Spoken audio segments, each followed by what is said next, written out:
Hello and welcome to online ada first day best for learning. दोस्तों स्वागत है आप सभी का online ada first day YouTube channel पर। इस वीडियो में हम बात कर रहे हैं कई बड़ी और लेटेस्ट अपडेट के बारे में जो कि संबंधित है उत्तर प्रदेश के अंदर बढ़ती सर्दी के कारण विद्यालयों को बंद करने के जो आदेश हैं वो जारी कर दिए गए हैं। साथ ही साथ अगर बात की जाए उत्तर प्रदेश प्रवक्ता भर्ती को लेकर एग्जाम का पैटर्न जारी कर दिया गया है। अगर बात की जाए एग्जाम के पैटर्न के अंदर तो आप सभी के लिए तकरीबन 150 प्रश्न देखने के लिए मिलेंगे और इस पर हम डिटेल में आगे बात भी करेंगे।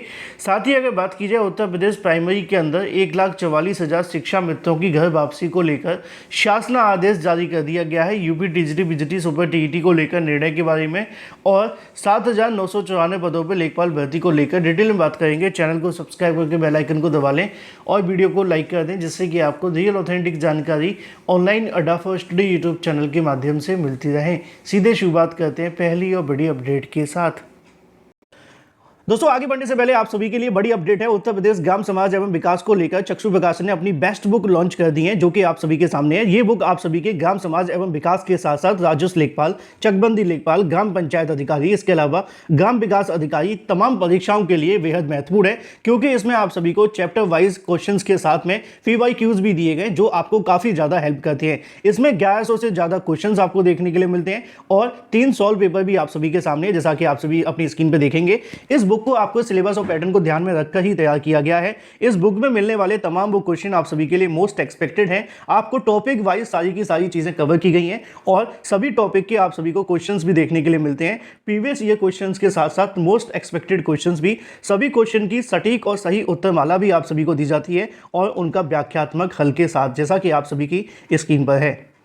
और अगर आप राजस्व लेखपाल की प्रिपरेशन करें तो चक्षु प्रकाशन आप सभी के लिए चैप्टर वाइज यानी कि स्टडी गाइड भी आपको प्रोवाइड करते हैं राजस्व लेखपाल के लिए, प्लस प्रैक्टिस सेट भी आता है। इन तमाम बेस्ट बुक को आप परचेस कर सकते हैं मेरी वीडियो के डिस्क्रिप्शन में दिए गए लिंक के थ्रू या फिर आप अपने नजदीकी स्टोर से, ये सभी जगह अवेलेबल है अमेजोन या फ्लिपकार्ट पर, लिंक वीडियो की डिस्क्रिप्शन में है, आज ही परचेस करें।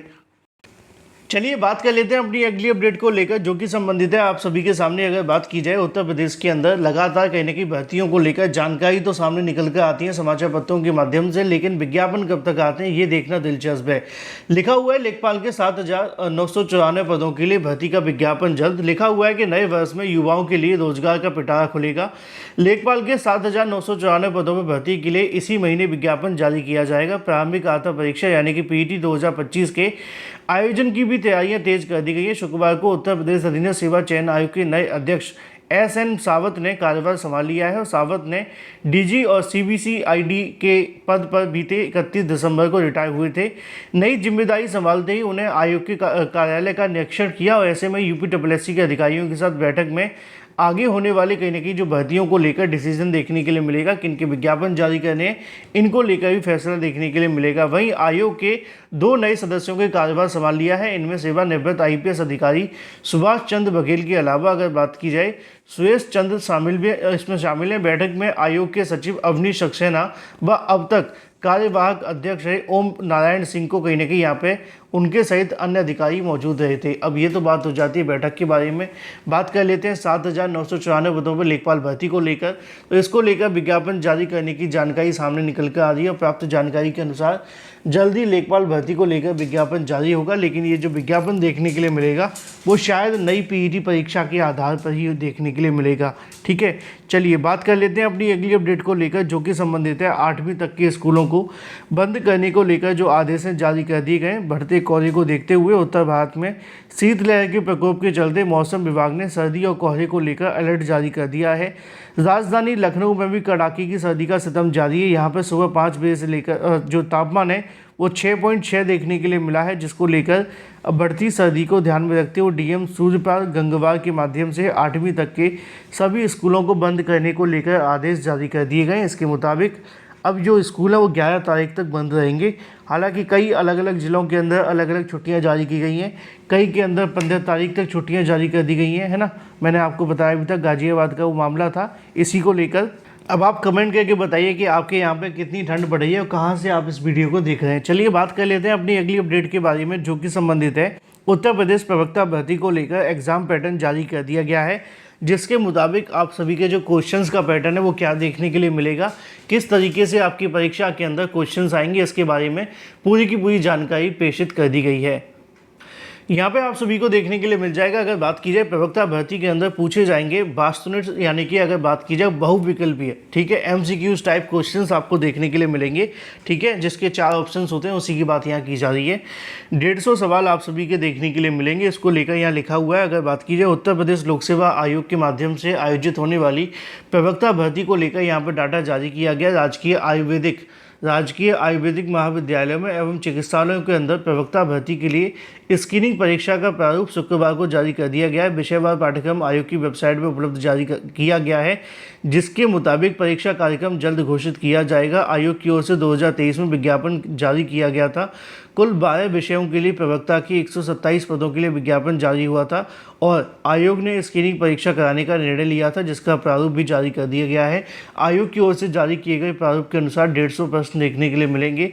इनमें अगर बात की जाए खंड आ के अंदर 30 क्वेश्चन होंगे और खंड बा के अंदर आप सभी खा कह सकते हैं, उसके अंदर आप सभी के लिए जो 120 क्वेश्चंस देखने के लिए मिलेंगे।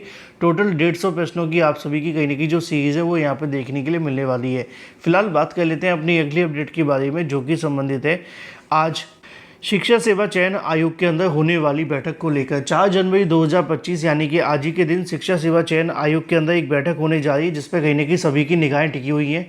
टीजीटी बीजीटी से लेकर सुपर टीईटी से टीईटी तक, और इसके अलावा और भी तमाम नई भर्तियों के बारे में, क्योंकि शिक्षा सेवा चयन आयोग के माध्यम से अलग अलग विभाग के माध्यम से जो भी वहाँ के निदेशक हैं उनको बुलाया गया है, जैसे कि बेसिक शिक्षा विभाग के निदेशक, माध्यमिक शिक्षा विभाग के निदेशक, इसके अलावा अगर बात की जाए अपर शिक्षा निदेशक, है ना, तमाम अलग अलग तरह के जो निदेशक देखने के लिए मिलते हैं, इनको कहीं ना कहीं आमंत्रित किया गया है शिक्षा सेवा चयन आयोग में, और कहा गया है कि आप अपने विभाग का जो ब्यौरा है वो हमें सौंपें, कितने पदों पर भर्तियां करनी है, क्या भर्तियों को लेकर स्टेटस, इसके बारे में जानकारी दें। और आज होने वाली बैठक में सारी कुछ चीज़ें स्पष्ट हो जाएंगी। टीजीटी बीजीटी से लेकर अगर बात की जाए सुपर टीईटी की भर्ती तक के बारे में, इसके अलावा जो परीक्षा कैलेंडर को लेकर इंतजार है वो भी स्पष्ट हो जाएगा, या जो पुरानी भर्तियों की परीक्षाएं होनी है उसके बारे में भी जानकारी आ जाएगी। यानी कि आज का दिन बेहद महत्वपूर्ण होगा। जो भी जानकारी होगी वो मैं आप सभी को देर शाम को आकर के इससे संबंधित दे दूंगा, जैसे ही मीटिंग समाप्त होगी। चलिए, ये तो बात हो जाती है मीटिंग के बारे में। अब जब मीटिंग होगी तब बताया जाएगा शाम तक। बात कर लेते हैं अपनी अगली अपडेट को लेकर, जो कि संबंधित है उत्तर प्रदेश के प्राइमरी के 1,44,000 शिक्षा मित्रों की घर वापसी को लेकर शासना आदेश जारी कर दिया गया है। और इसके बारे में जो शासना आदेश है वो कल देर रात को ही जारी कर दिया गया था। शिक्षा मित्रों की हो सकेगी घर वापसी, इसको लेकर शासना आदेश जारी कर दिया गया है।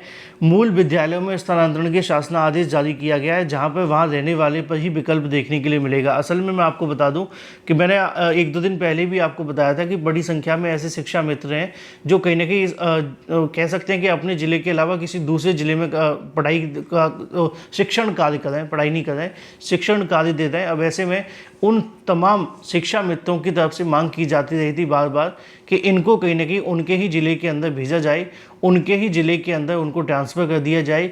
इस बात को लेकर बड़ी संख्या में कहीं ना कहीं शिक्षा मित्रों के माध्यम से मांग उठाई जा रही थी। लिखा भी हुआ है, इन शिक्षा मित्रों को अब कहीं ना कहीं घर वापसी का जो मौका है वो दे दिया गया है। शिक्षा मित्रों को घर और आसपास की वापसी को लेकर तोहफा मिला है। अब देखना दिलचस्प होगा इनको लेकर क्या होता है आगे, क्योंकि बहुत सारी ऐसी चीज़ें और हैं जो अभी होनी बाकी हैं, जैसे कि मानदेय को लेकर, क्योंकि मानदेय की भी मांग की जा रही थी लेकिन अभी तक बढ़ाया नहीं गया है। Thank you for watching this video.